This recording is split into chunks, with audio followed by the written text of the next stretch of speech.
আসসালামু আলাইকুম। কেমন আছেন আপনারা? আপনাদের জন্য একদম নতুন একটা নিয়োগ বিজ্ঞপ্তি নিয়ে আসলাম। তো এখনো এই নিয়োগ বিজ্ঞপ্তিটার কার্যক্রম কিন্তু শুরু হয়নি। এটা কবে শুরু হবে এবং কে এপ্লাই করতে পারবেন এবং এখানে কি পদ রয়েছে, এই সমস্ত কিছু থাকছে আজকের এই ভিডিওতে। তো আপনি যদি এই চ্যানেলে নতুন হয়ে থাকেন তাহলে অবশ্যই চ্যানেলটি সাবস্ক্রাইব করতে ভুলবেন না। এই চ্যানেলে সরকারি, বেসরকারি নিয়োগ সহ সরকারি অনেক নোটিশ এই চ্যানেলে আপনি পেয়ে যাবেন খুব সহজে, যেগুলো আপনি বাংলাদেশের নাগরিক হিসেবে খুবই প্রয়োজন। তো আজকের যে নিয়োগ বিজ্ঞপ্তি এটা বাংলাদেশের মৎস্য অধিদপ্তর থেকে এই নিয়োগ বিজ্ঞপ্তিটা প্রকাশ করা হয়েছে। গণপ্রজাতন্ত্রী বাংলাদেশ সরকারের মৎস্য ও প্রাণী সম্পদ মন্ত্রণালয়ের ৪/১২/২০২৫ তারিখে একটি স্মারক নং দেওয়া রয়েছে সংখ্যক ১৫/১/২০২৬ তারিখে একটা স্মারক নম্বর, এরপর সংখ্যক পত্রের অনুমোদন ক্রমে মৎস্য অধিদপ্তর রাজস্ব খাতভুক্ত। এটা কিন্তু একদম ফুললি সরকারি রাজস্ব খাতভুক্ত। নিম্নবর্ণিত পদসমূহে সম্পূর্ণ অস্থায়ী ভিত্তিতে নিয়োগের লক্ষ্যে পদের পার্শ্বে বর্ণিত শর্তে যোগ্যতা সম্পন্ন প্রকৃত বাংলাদেশী নাগরিকের নিকট হতে অনলাইনে এই যে একটা ওয়েবসাইট দেওয়া আছে, ওয়েবসাইটে আবেদনের আহ্বান করা যাচ্ছে। আমি আপনাদেরকে এই ওয়েবসাইটটা দেখাচ্ছি। এখনো কিন্তু এটার কার্যক্রমটা শুরু হয়নি। তো কবে কার্যক্রম শুরু হবে আমি আপনাদেরকে এটার বিস্তারিত সবকিছু জানাবো। তাহলে চলুন এখন আমি আপনাদের সাথে শেয়ার করি এখানে কি পদ অপেক্ষা করছে আপনার জন্য। তো আরো একটা কথা বলে রাখি, এখানে আপনারা যারা মাস্টার্স বা অনার্স পাস করেননি তারাও কিন্তু এই পদগুলোতে এপ্লাই করতে পারবেন। তো ১ম এ রয়েছে হ্যাচারি সহকারী, এটা গ্রেড হবে ১৬। এখানে পদ সংখ্যা হচ্ছে ৫ টি। কোনো স্বীকৃত বোর্ড হতে জীববিজ্ঞান বিষয়সহ বিজ্ঞান বিভাগে অনন্য মাধ্যমিক স্কুল সার্টিফিকেট বা সমমানের পরীক্ষায় উত্তীর্ণ কোনো শিক্ষা বোর্ড হতে মৎস্য বিষয়ের ডিপ্লোমা। তার মানে আপনার যদি মৎস্য বিষয়ে কোনো ডিপ্লোমা থাকে বা আপনি মৎস্য নিয়ে যদি পড়ালেখা করে থাকেন অর্থাৎ জীববিজ্ঞানের আন্ডারে, তাহলে আপনি এখানে অবশ্যই এপ্লাই করতে পারবেন। এটার গ্রেড হবে ১৬।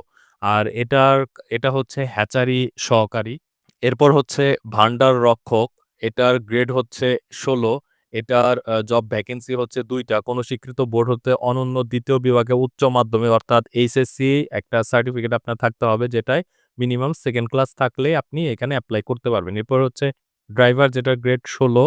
এখানে জব ভ্যাকেন্সি ৬ টা। কোনো বোর্ড হতে জুনিয়র অর্থাৎ এটা হচ্ছে জেএসসি মানে 8 পাস হলে আপনি এখানে এপ্লাই করতে পারবেন। আর হচ্ছে এখানে ২ বছরের কাজের একটা অভিজ্ঞতা থাকতে হবে। যেহেতু এটা একটা গাড়ি চালক, একটা অভিজ্ঞতার পেশা। এর জন্য এখানে আপনার মিনিমাম ২ বছরের একটা গাড়ি চালানোর অভিজ্ঞতা থাকতে হবে এবং বাংলাদেশ সড়ক পরিবহন অর্থাৎ বিআরটিএ থেকে আপনার একটা হালকা বা ভারী একটা লাইসেন্স লাগবে। অর্থাৎ লাইট অথবা আ হেভি ভেহিকল এর একটা লাইসেন্স আপনার থাকতে হবে, ড্রাইভিং লাইসেন্স। এরপর হচ্ছে অফিস সহকারী কাম কম্পিউটার মুদ্রাক্ষরিক। এটার গ্রেড হচ্ছে ১৬। এখানে জব ভ্যাকেন্সি হচ্ছে ১৩৫। কোন স্বীকৃত বোর্ড হতে অনন্য উচ্চ মাধ্যমিক সার্টিফিকেট বা সমমানের পরীক্ষা উত্তীর্ণ কোন স্বীকৃত প্রতিষ্ঠান হতে কম্পিউটার মুদ্রাক্ষর কোর্স সম্পন্ন। অর্থাৎ আপনার এখানে এইচএসসি পাস লাগবে।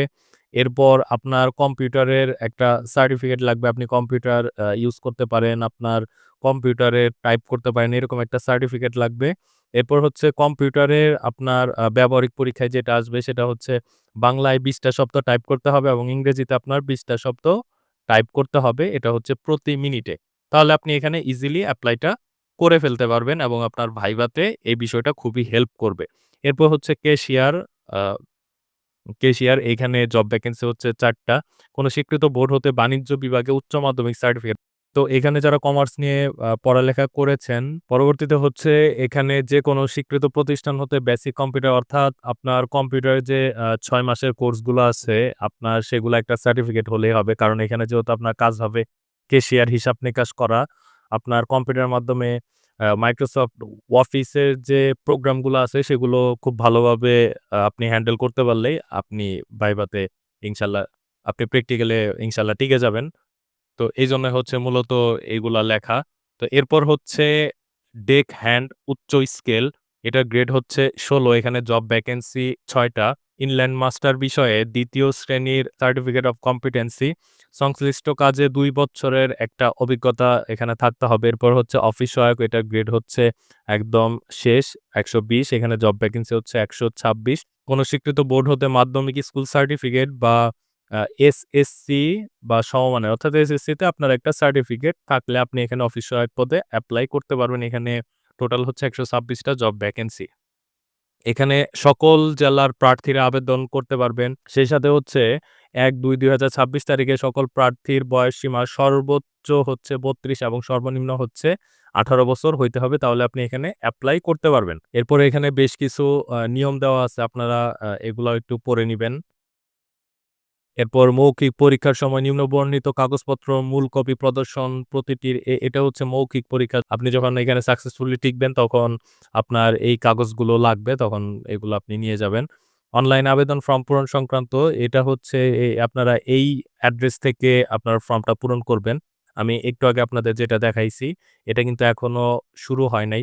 তো এখন আমি আপনাদেরকে জানিয়ে দিব এটা কবে থেকে আপনার ফর্ম ফিল আপটা করতে পারবেন। অর্থাৎ এই জবের জন্য আপনারা এপ্লাই করতে পারবেন। এপ্লাই করতে পারবেন ১৮/২/২০২৬ অর্থাৎ আজকে হচ্ছে ১৬ তারিখ। আরো ২ দিন পরে আপনারা এটা এপ্লাই করতে পারবেন। সকাল ১০টা থেকে এপ্লাই শুরু হবে এবং এই এপ্লাইটা শেষ হবে ১৫ তারিখ অর্থাৎ মার্চের ১৫ তারিখ বিকেল ৫টা পর্যন্ত এই এপ্লাইয়ের ডেটটা শেষ হবে। তো আমি আপনাদের আরো একটা জিনিস দেখাই। আপনারা কিভাবে এপ্লাই করবেন? এপ্লাই করার জন্য আপনাদের কি সাইজের ছবি লাগবে এবং সিগনেচার লাগবে, কত কিলোবাইট লাগবে আপনারা এখানে দেখতে পাচ্ছেন। এবং সেই সাথে হচ্ছে কিভাবে আপনারা এই অ্যাপ্লিকেশনের জন্য ফিটা জমা দিবেন, সেই ফিটা জমা দেওয়ার নিয়মগুলো এখানে আছে।